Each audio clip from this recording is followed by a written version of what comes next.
نحمده ونصلي على رسوله الكريم محمد وعلى آله وصحبه أجمعين ومن تبعهم بإحسان إلى يوم الدين أما بعد فأعوذ بالله من الشيطان الرجيم بسم الله الرحمن الرحيم الذين يؤمنون بالغيب ويقيمون الصلاة ومما رزقناهم ينفقون۔ حاضرین، اللہ رب العالمین کا بے انتہا شکر و احسان ہے کہ اس نے اللہ تبارک و تعالی ہم تمام کو اس رمضان المبارک کے آخری عشرے تک باحیات رکھا، اور الحمدللہ ہم دوسری تاقرات لیلۃ القدر کی تلاش میں ہیں۔ اللہ تعالی ہمارے جاگنے کو، ہماری عبادتوں کو، ہماری ریاضتوں کو قبول فرمائیں۔ اور کچھ وقفے کے لیے ہم اسی رات میں ایک دوسرے سے کچھ نصیحت یا کچھ اللہ اور اس کے رسول کی باتیں سننے سنانے کا بھی ہم نے ایک موقع رکھا ہے۔ یہ بھی ہمارا بیٹھنا اور جمع ہونا ایک عبادت ہے اور ہماری اصلاح ہے۔ تو حاضرین، میں نے آپ کے سامنے جو آیت کریمہ پڑھی ہیں، اس آیت کریمہ میں اللہ تبارک و تعالی مومنوں کے صفات ذکر کیا ہے۔ قرآن شروع ہوتے ہی سب سے پہلے مومن کون ہے اس کا ذکر کرتے ہوئے اللہ تعالیٰ نے کہا الذین یؤمنون بالغیب۔ مومن وہ ہے جو غیب کی باتوں پہ ایمان رکھنے والا ہے۔ ویقیمون الصلاۃ، اور نماز کی پابندی کرنے والا، نماز قائم کرنے والا ہے۔ اور اس کے بعد اللہ تعالیٰ نے تیسری صفت بیان کرتے ہوئے کہا کہ جو کچھ اللہ تبارک و تعالیٰ انہیں رزق دیا ہے، خواہ وہ مال کی شکل میں ہو، کوئی بھی نعمت کی شکل میں ہو، وہ علم کی شکل میں کیوں نہ ہو، وہ دوسروں پہ خرچ کرتے ہیں، یہ مومن ہیں۔ تین چیزیں ان کے اندر پائی جانی چاہیے۔ سب سے پہلی چیز غیبیات پر ایمان، وخواہ قرآن مجید میں ہو یا احادیث رسول میں ہو، غیب کی باتیں جو اللہ نے بتائی ہیں اور جو رسول نے بتائی ہیں، ان دونوں پہ ایمان رکھنا ہر مسلمان اور مومن کی علامت ہے۔ اور دوسری نمازوں کی پابندی، نمازوں کا قیام کرنے والا، 5 وقت نمازوں کی پابندی کرنے والا حقیقی معنوں میں مسلمان ہے۔ اور جو بھی اللہ تبارک و تعالیٰ اپنی نعمتیں دیا ہے ان میں سے خرچ کرتا ہے، مال دیا ہے مال خرچ کرتا ہے، علم دیا ہے علم خرچ کرتا ہے، اللہ کوئی صلاحیت دیا ہے وہ صلاحیت دوسروں کے لیے بھی نکالتا ہے، وقت نکالتا ہے، تو یہ بھی خرچ کرنا ہے۔ یہ تین چیزیں رکھنے والا مومن ہے۔ یہ مومن کی صفات اللہ تبارک و تعالیٰ نے قرآن مجید میں ذکر کیا ہے۔ اور غیبیات میں سب سے بڑی چیز یہ ہے کہ کل سے ہم نے یہ درس شروع کیا کہ اللہ کے نبی صلی اللہ علیہ وسلم نے قیامت آنے سے پہلے، قیامت کب آئے گی یہ کسی کو علم نہیں، نہ آسمان کے فرشتے کو علم ہے، نہ فرشتوں کے سردار کو علم ہے، نہ کسی پیغمبر اور رسول کو علم ہے، نہ امام الانبیاء جناب محمد رسول اللہ صلی اللہ علیہ وسلم کو علم ہے۔ کسی کو نہیں ہے قیامت کب آئے گی۔ ہاں، اللہ کے نبی صلی اللہ علیہ وسلم نے قیامت آنے سے پہلے کیا کیا علامتیں ہوں گی، کیا کیا نشانیاں ہوں گی، اس کا اظہار کیا ہے۔ ان میں سے اللہ کے نبی صلی اللہ علیہ وسلم نے کچھ چھوٹی نشانیوں کا تذکرہ کیا ہے، کچھ بڑی نشانیوں کا تذکرہ کیا ہے۔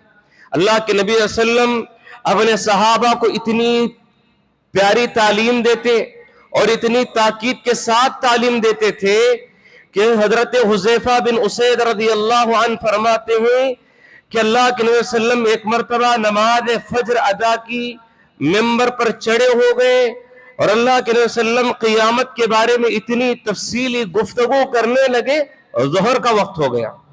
پھر ظہر کی نماز ادا کی، پھر اللہ کے نبی صلی اللہ علیہ وسلم ممبر پر چڑھے اور ممبر پر چڑھ کے پھر قیامت کا تذکرہ شروع کیے، قیامت کی علامتوں کا تذکرہ شروع کیے، یہاں تک کہ عصر کا وقت ہو گیا۔ پھر اللہ کے نبی صلی اللہ علیہ وسلم عصر کی نماز ادا کی، پھر ممبر پر چڑھے، پھر اللہ کے نبی صلی اللہ علیہ وسلم نے قیامت کے سلسلے میں گفتگو کرتے رہے، مغرب کا وقت آ گیا۔ اللہ کے نبی مغرب کی نماز ادا کی، مغرب کی نماز ادا ہونے کے بعد پھر ممبر رسول پہ چڑھے اور پھر اللہ کے نبی صلی اللہ علیہ وسلم قیامت کا تذکرہ کرتے رہے یہاں تک کہ عشاء کا وقت ہو چکا۔ اللہ اکبر۔ جب اللہ کے نبی صلی اللہ علیہ وسلم ایک ایک دن تک مکمل تفصیل کے ساتھ اللہ کے نبی صلی اللہ علیہ وسلم نے قیامت کی نشانیوں کو رکھا ہے، تو ہم کیوں نہ ہو کم سے کم اپنی زندگی کا مختصر سا وقت لگا کر ان نشانیوں کو معلوم کریں، تاکہ اگر وہ نشانی فتنے کے طور پر ہمارے پاس آنے والی ہے کہ جیسا کہ کہا کہ اختلافات، فتنے، زلزلے، دشمنیاں، عداوتیں، ظلم، زیادتی سب بڑھ جائیں گی، یہ قیامت کی نشانیاں ہیں، اور اگر ایسی نشانیاں ہیں تو ہمیں اس سے بچنا چاہیے۔ اسی لیے اللہ کے نبی صلی اللہ علیہ وسلم بار بار ان تعلیمات کو دیتے تاکہ انسان سمجھ جائے اور قرآن و حدیث کے روشنی میں اپنے آپ کو سیف رکھے، امن و امان میں رکھے، سلامتی میں رکھے۔ اور دیکھیے یہ غیبیات کا جو موضوع ہے بڑا حساس موضوع ہوتا ہے۔ غیبیات اور عقائد لگتے پھیکے ہیں، مضمون بڑا پھیکا رہتا ہے، وہ سننے میں اتنا مزہ نہیں آتا جتنا دوسرے جوشیلے ہم نے صحابہ کے واقعات ذکر کرتے ہیں اور دوسرے چیزوں کا ذکر کرتے ہیں تو انسان کو جوش آنے لگتا ہے، اس کے رونگٹے کھڑے ہونے لگتے ہیں، اس کی نیند اڑ جاتی ہے۔ لیکن غیبیات اور عقائد کے ایسے مسئلے ہیں، لگنے میں یہ مضمون بڑا پھیکا نظر آتا ہے، ہلکا سا نظر آتا ہے، کوئی جوش اس میں نہیں آتا، لیکن یہ جوش کے ساتھ سننا چاہیے، ہوش کے ساتھ بھی سننا چاہیے، پورا من لگا کے سنو، کہ ایسا نہ ہو میرے عقیدے میں کوئی بگاڑ پیدا ہو اور میں عقیدے سے ہاتھ دھو بیٹھ جاؤں، میرا ایمان ختم ہو جائے۔ اس لیے دیکھیے ایک بات یاد رکھیں، بہت سارے لوگ عقیدے کے معاملے میں گمراہ ہوئے اس لیے کہ انہوں نے بس قرآن کو سمجھنے کے لیے رکھ لیا اور حدیث کو نہیں مانتے۔ جب حدیث کا سہارا لینا چھوڑ دیے بہت سارے لوگ گمراہ ہو گئے۔ بہت سارے لوگ یہ کہتے ہیں قرآن انسان کی زندگی سنبھلنے کے لیے، انسان اپنے آپ کو سیف رکھنے کے لیے قرآن سمجھو بس کافی ہے، حدیث لینے کی ضرورت نہیں، حدیث جو سمجھنے کی کوشش کرے گا بیکار ہے، ہمارے لیے قرآن کافی ہے۔ یاد رکھو میں چیلنج کے ساتھ بولتا ہوں، میں بڑے پورے یقین و اعتماد کے ساتھ کہتا ہوں حدیث کو چھوڑ کر قرآن کو سمجھنا ناممکن ہے، حدیث کو چھوڑ کر قرآن سے سمجھنا ناممکن ہے، کوئی انسان نہیں سمجھ سکتا۔ اگر آپ یہ کہیں گے مولوی صاحب اتنی بڑی بات کیسے کر رہے ہیں آپ، قرآن کو سمجھنے کے لیے حدیث ضروری ہے، اگر حدیث کو چھوڑ کر قرآن سمجھنے کے لیے نکل جاؤ گے تو گمراہ ہو جاؤ گے۔ کیسی بڑی بات بول رہے ہیں مولوی صاحب، دلیل دوں؟ دلیل آپ کے سامنے انشاءاللہ رکھتا ہوں۔ دیکھیے کسی صحابی سے کوئی نہ چھوٹی لغزش ہو سکتی ہے، لیکن پورے صحابہ کسی ایک چیز پر جمع نہیں ہو سکتے، کوئی غلطی پر جمع نہیں ہو سکتے۔ اللہ کے نبی صلی اللہ علیہ وسلم کی حدیث میں اللہ کے نبی صلی اللہ علیہ وسلم پر یہ آسمان سے وحی نازل بھی، کیا نازل بھی؟ الذین آمنوا ولم یلبسوا ایمانہم بظلم اولئک لہم الامن وہم مہتدون، جو ایمان لانے کے بعد اپنے آپ پر ظلم نہیں کیے، یہی لوگ کامیاب ہیں، یہی لوگ ہدایت والے ہیں۔ ذرا اس آیت کو سمجھو، ایمان لانے کے بعد اپنے آپ پر ظلم نہیں کرتا ہے وہی انسان کامیاب ہے، ہدایت والا ہے۔ یہ آیت جب صحابہ کو پڑھ کر سنائی گئی، صحابہ میں چینی گوئیاں، صحابہ پریشان، اللہ کے بندے کون ایسا انسان ہے ایمان لانے کے بعد ظلم زیادتی نہیں کرتا؟ ہر انسان سے کوئی نہ کوئی ظلم ہوتا، کوئی اپنی بیوی پر ظلم، کوئی اپنے بچوں پہ ظلم، کوئی اپنے رشتہ داروں پہ ظلم، کوئی نہ کوئی کسی پر ظلم کرتا ہی ہے۔ چھوٹی موٹی انجانے میں گناہ ہو جاتے ہیں، لغزش ہو جاتے ہیں، گناہ کیوں نہیں ہوتے، ظلم کیوں نہیں ہوتا؟ ہو جاتا ہے۔ جسے ظلم ہو گیا وہ ہدایت والا نہیں ہے کیا؟ سارے صحابہ پریشان، سارے صحابہ پریشان۔ آئے اللہ کے نبی صلی اللہ علیہ وسلم کے پاس ایک صحابی رسول کہنے لگے اللہ کے نبی کون ایسا بندہ ہے جو ایمان لانے کے بعد اپنے اوپر ظلم نہیں کرتا؟ اللہ کے نبی ہر ایک سے ظلم ہو جاتا ہے، کوئی نہ کوئی اپنے گھر میں، اپنے رشتہ داروں میں، خاندان میں کچھ نہ کچھ ظلم کر بیٹھتا ہے، پھر کیا ہم ہدایت والے نہیں ہیں؟ اللہ کے نبی صلی اللہ علیہ وسلم نے فرمایا اے میرے صحابہ ایسی بات نہیں، یا ظلم سے مراد یہ عام ظلم نہیں ہے، اللہ رب العالمین کے ساتھ شرک کرنا، کوئی انسان اللہ کے ساتھ شرک کرتا ہے یہ سب سے بڑا ظلم ہے۔ اللہ تبارک و تعالیٰ قرآن مجید میں لقمان علیہ السلام کی نصیحت کو نقل کرتے ہوئے کہا، کیا کہا اللہ تبارک و تعالیٰ نے کہ ان الشرک لظلم عظیم، شرک کرنا سب سے بڑا ظلم ہے۔ معلوم ہوا کہ صحابہ بھی اس آیت کو فوراً نہیں سمجھ پائے، سارے صحابہ پریشان ہو گئے۔ قرآن کو سمجھنے کے لیے حدیث کا سہارا لینا پڑا، اللہ کے نبی صلی اللہ علیہ وسلم کی بات کا سہارا لینا پڑا، تب جا کر قرآن سمجھ میں آیا۔ اسی طرح رمضان کے مسئلے میں ایک مسئلہ یہ بھی ہے کہ اللہ تبارک و تعالیٰ نے قرآن مجید میں بات نازل کی، وَكُلُوا وَاشْرَبُوا حَتَّى يَتَبَيَّنَ لَكُمُ الْخَيْطُ الْأَبْيَضُ مِنَ الْخَيْطِ الْأَسْوَدِ مِنَ الْفَجْرِ ثُمَّ أَتِمُّوا الصِّيَامَ إِلَى اللَّيْلِ۔ اللہ تبارک و تعالیٰ نے کہا کہ سفید دھاگا اور کالا دھاگا جب تک واضح نہ ہو جائے تم کیا کرو، سحری کرو۔ اللہ تبارک و تعالیٰ نے کہا، صحابی رسول عدی بن حاتم رضی اللہ عنہ کے تعلق سے آتا ہے کہ انہوں نے 2 دھاگے لے لیے، ایک سفید دھاگا اور کالا دھاگا، اور اپنے تھکے کے نیچے رکھ لیتے، اور سحری اس وقت تک کھاتے تھے جب تک کہ سفید کالا دھاگا دونوں واضح نہ ہو جائے۔ لائٹنگ سسٹم نہیں تھا، اس آیت کا ظاہری معنی لے کر عمل کر رہے تھے۔ بعد میں اللہ کے نبی صلی اللہ علیہ وسلم کے پاس یہ شکایت پہنچی، اللہ کے نبی ایک صحابی عدی بن حاتم ایسا ہے کہ جو 2 دھاگے رکھ کر دیکھتے ہیں، جب تک وہ 2 دھاگے فرق نہیں معلوم ہوتا اجالے میں تب تک وہ سحری کرتے رہتے ہیں۔ اللہ کے نبی نے کہا، میرے صحابی ایسی بات نہیں ہے، یا دھاگے سے مراد یہ ہے فجر کاذب اور فجر صادق ہے، یہ آسمان کا کالا پن اور سفید پن کا مسئلہ ہے، تم نے فلکیات کو چھوڑ کر دھاگے کو لے کر بیٹھ گئے۔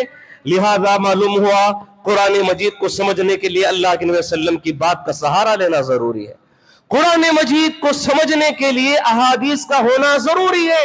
جو حدیث کو چھوڑ کر قرآن کو ہی لے کر سمجھنے کی کوشش کرے گا وہ انسان گمراہ ہو جائے گا۔ یہی مسئلہ ہے کہ عیسیٰ علیہ السلام کے مسئلے میں، عیسیٰ علیہ السلام کے مسئلے میں لوگوں نے بھی یہی غلطی کر بیٹھی۔ یہ جو قیامت کی نشانیاں ہیں، علم غیب ہے، ان تمام چیزوں کے تعلق سے سمجھنے میں غلطی کر بیٹھتے ہیں۔ ایک وجہ یہی تھی کہ انہوں نے سمجھا کہ صرف ہمارے لیے قرآن کافی ہے، حدیث ہمارے لیے ضروری نہیں، تو وہ گمراہ ہو گئے۔ تو حاضرین آ جائیے، ہم آپ کے سامنے عیسیٰ علیہ السلام یعنی قیامت کی بڑی نشانیوں میں سے ایک دوسری بڑی نشانی عیسیٰ علیہ السلام کا نزول ہے۔ عیسیٰ علیہ السلام دوبارہ اس دھرتی پہ آئیں گے، اس کے بارے میں اللہ تبارک و تعالیٰ قرآن میں بھی کہا ہے اور احادیث میں بھی ذکر کیا ہے۔ اسی لیے قرآن اور حدیث کو دونوں کو لے کر چلیں گے تو ہمارا ایمان پکا ہوگا، ہمارا عقیدہ مضبوط ہوگا۔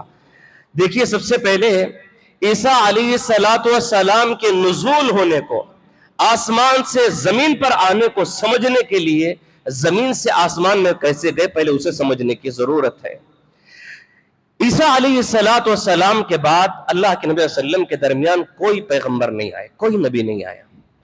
تو اللہ تبارک و تعالیٰ نے دیکھا کہ یہ عیسیٰ علیہ السلام یعنی یہود قوم میں بہت بگاڑ آ چکا ہے، یہود بہت ساری غلطیوں میں پھنس چکی ہے، ان کے اندر بہت ساری خرابیاں پیدا ہو چکی ہیں۔ اب ایک نبی کو نازل کرنا ہے، ایک نبی کو ان کے درمیان بھیجنا ہے۔ تو اللہ تبارک و تعالیٰ نے عیسیٰ علیہ السلام کا نزول کیا، عیسیٰ علیہ السلام کو پیدا کیا۔ عیسیٰ علیہ السلام جب نبی بنے تو ان میں سے کچھ لوگ تو ایمان لا لیے، لیکن بعض لوگ ایسے تھے ان پر ایمان لانے کے لیے تیار نہیں، ہر درمی کر رہے ہیں، ان کے ساتھ ظلم و زیادتی کر رہے ہیں۔ اور یہود قوم تو بڑی شریر قوم ہے، شریف قوم نہیں، بڑی شریر قوم ہے، تو یہ شرارت کرتے رہی یہاں تک کہ عیسیٰ علیہ السلام اپنا کام کرتے رہے، لوگوں کی اصلاح کرتے رہے، اپنے دعوت کے کام سے کبھی پیچھے نہیں ہٹے۔ جب یہ قوم نہیں مان رہی تھی، یہود قوم، تو اللہ تبارک و تعالیٰ انہیں کچھ معجزات بھی دیے تاکہ مان لے یہ قوم ایک نبی ہے بول کر۔ اللہ تبارک و تعالیٰ نے بہت بڑے بڑے معجزات دیے۔ سب سے پہلا معجزہ کیا ہے کہ مردے انسانوں کو زندہ کر دیتے تھے۔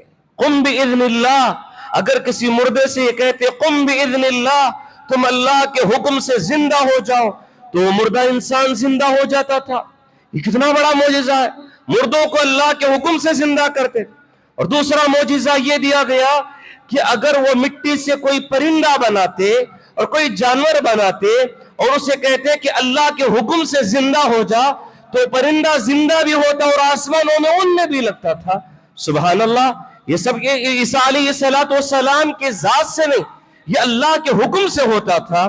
پھر اسی طرح نابینا انسان جو اندھا ہے, جو دیکھ نہیں سکتا, اگر عیسیٰ علیہ السلام اس کی آنکھوں پر ہاتھ پھیر دیتے اور اللہ کے حکم سے کہتے کہ تیری بینائی آ جائے, تو وہ نابینا انسان, وہ اندھا انسان دیکھنے لگتا اس دنیا کو.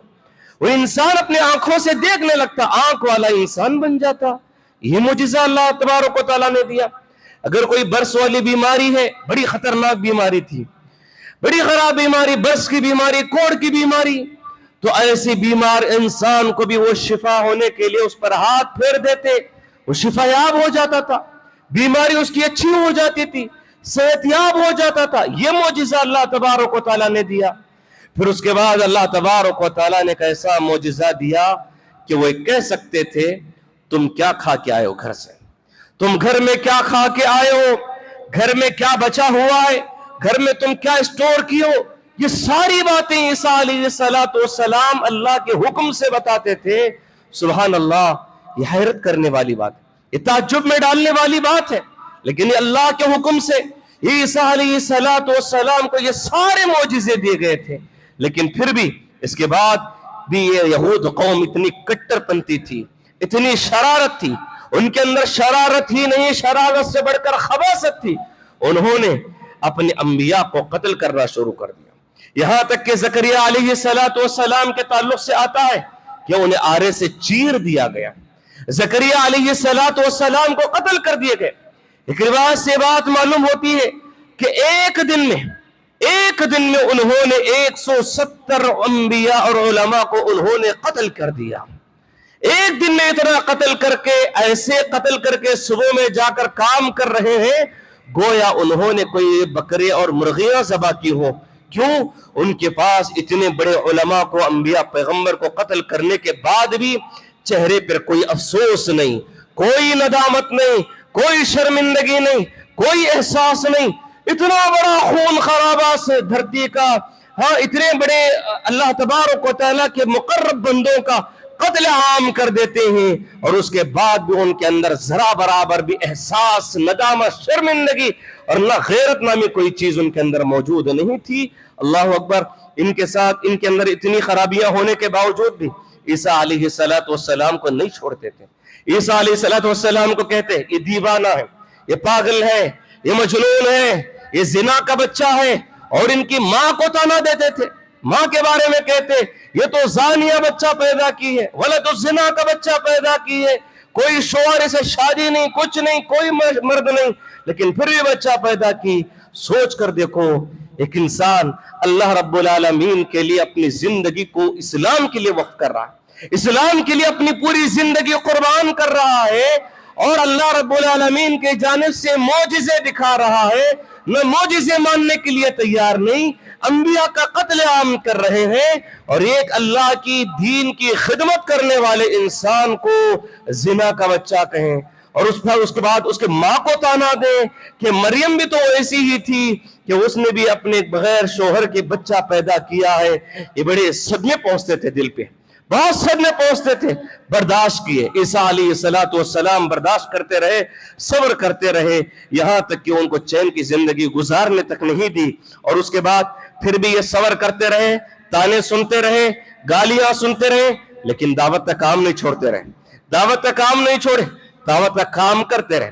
دیکھتے ہیں یہودی کیا ہے, دن بدن عیسیٰ کو مانتے جا رہے ہیں, دن بدن لوگ مسلمان ہوتے جا رہے ہیں. کچھ تو بھی کرنا ہے. کیا کرنا ہے؟ ایک بہت بڑی سازش چلی. کیا ہے؟ وہاں کے بہت بڑا جو حاکم تھا, بادشاہ تھا, اسے خط لکھا.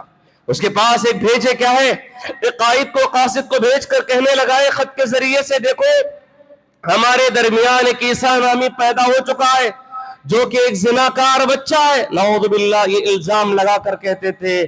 کہا ایسا بچہ آ گیا اور آنے کے بعد اپنے آپ کو نبی کہتا ہے, اور ایک نئے دین کی تبلیغ کرتا ہے, اور ایک اللہ کی طرف بلاتا ہے, اور لوگ اسے مانتے جا رہے ہیں, اور یہاں تک کہ تمہاری حکومت کے خلاف بھی بول رہا ہے, تمہارے حکومت کے خلاف بات کر رہا ہے.